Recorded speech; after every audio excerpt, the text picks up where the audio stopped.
प्यारे बच्चों, welcome back. I know your exams are just around the corner and you've been asking for a quick super revision of one of the most important chapters, the French Revolution. So let's just dive right in.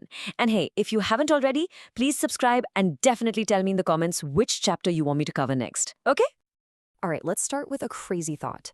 Can you imagine an entire country, millions and millions of people getting so fed up, so angry with their king that they decide to just fire him? And like permanently. Well, this isn't from some movie. This is exactly what happened in France. So let's get into the story of how and why it all went down. To understand any big event, you first have to see what the situation was like before it happened, right? So, before we jump into all the action and drama of the revolution, we really need to understand what French society, what they called the old regime, was actually like. This is the setup for the whole story. So back then, it was actually kind of simple. Everyone in France, every single person, belonged to one of three groups. And these groups were called the Three Estates. You can think of them as three big teams, but as you're about to see, these teams were not equal at all. Not even close. Okay, just look at this pyramid here. Do you see how tiny those top two layers are? That little bit at the top is the first estate. That's the clergy, the church officials. The layer below that is the second estate, the rich nobles and lords. And that huge, massive base at the bottom, well, that's the third estate, which was pretty much everyone else. Now here's the most important point, the part that's going to make you angry. Imagine we order a huge pizza for 100 people. Now, the two richest people, they eat for free. The priest, he also eats for free. But the other 97 of you, you have to pay for the whole pizza. That's exactly what was happening in France. The first two estates, who were only about 3% of the people, paid zero, not 1 rupee, in taxes. The entire tax burden, everything, fell on the third estate. Can you believe how unfair that was? And listen, as if these crazy taxes weren't bad enough, people were actually starving. This led to something called a subsistence crisis. Beta, make a note of this term. It's very, very important for your exam. All it means is a really bad situation where it's hard to even find basic food to survive. The price of bread, which was their main food, was just going through the roof. And this slide shows you exactly how things spiraled out of control. It was like a vicious cycle.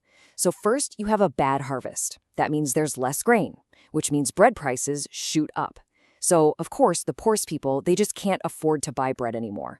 And this leads to hunger, to sickness, and obviously to a lot of anger and food riots. The whole situation was like a ticking time bomb, just waiting to explode.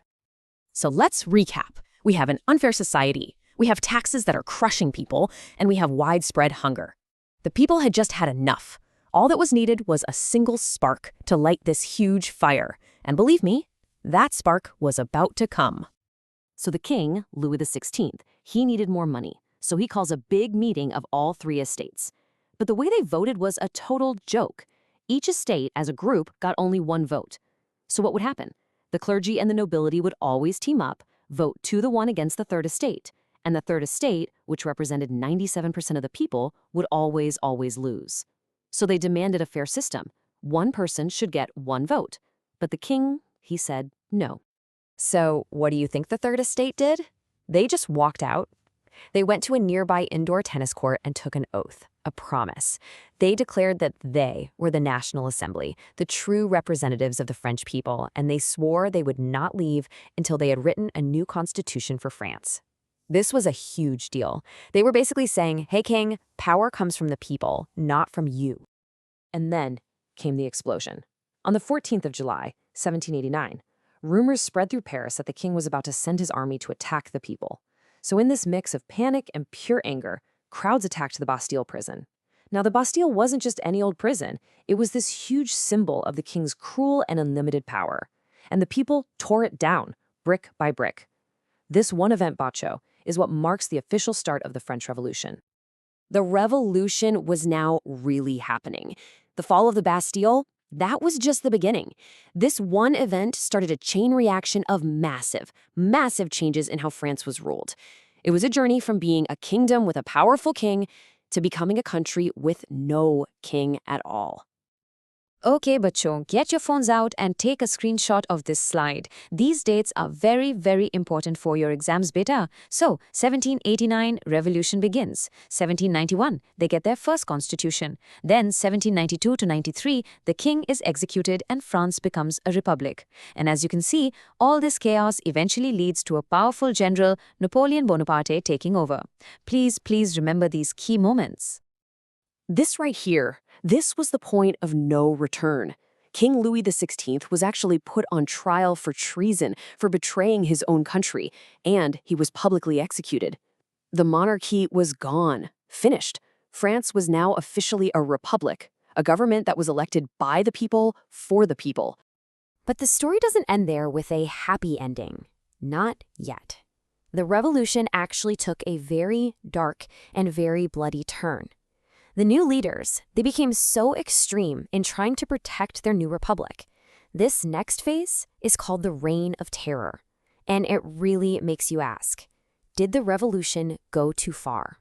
So here's a classic question that comes up in exams all the time. What exactly was the Reign of Terror? Just take a second to think about it. The name itself is a pretty big clue, right? So here's the answer. It was a period of about 1 year, from 1793 to 1794, and it was led by a man named Maximilien Robespierre. His policy was basically one of severe control and punishment. Anyone who was even suspected of being an enemy of the Republic was arrested, and thousands upon thousands were executed using a new, terrifying machine, the guillotine. It was a really, really scary time to be in France. Now let's talk about something really important that's often asked. Women were a massive part of this revolution. I mean, they were there marching, fighting, and protesting right alongside the men. But did the revolution give them the same rights? Let's have a look. You know, the story of women in the revolution is both inspiring and also quite sad. They were active from day one, even forming their own political clubs and demanding the right to vote. A key person to remember for your exam is Olympe de Gouges. Now, they did get some new rights, like being able to go to school and the right to get a divorce. But the biggest prize of all, political equality and the right to vote, that was denied to them. So how long do they have to wait to get the right to vote? This long. It was only in 1946, that's more than 150 years after the revolution that they fought so hard for, that women in France finally got the right to vote. So, after all of that, the chaos, the big changes, the bloodshed, what did the French Revolution really leave behind? What was its lasting gift, not just to France, but to the whole world? That's its legacy, and it's the most important part. See, back in those days, most of the common people couldn't read or write, so the revolutionaries had a clever idea. They used simple symbols to spread their big ideas. For example, a broken chain, that meant freedom from being a slave. And a red cap, like this one, was something freed slaves would wear to show their liberty. These simple pictures had such powerful meanings. But the most powerful legacy of all, the one that changed the world, came down to these 3 words: liberty, equality, fraternity. Freedom, fairness, and brotherhood. These ideas didn't just stay in France. No way. They spread like wildfire across Europe and the rest of the world, inspiring so many movements for freedom and democracy, including our very own struggle for independence right here in India. So we end with this one big question to think about. The French Revolution gave the world these beautiful, amazing ideas of liberty and equality, but it came at the cost of so much violence and terror. It really makes you think, doesn't it? Is it possible for a huge, society-changing revolution to happen peacefully? I genuinely want to know what you think. Drop your answer in the comments below. All the very best for your exams, Bacho. You're going to do great.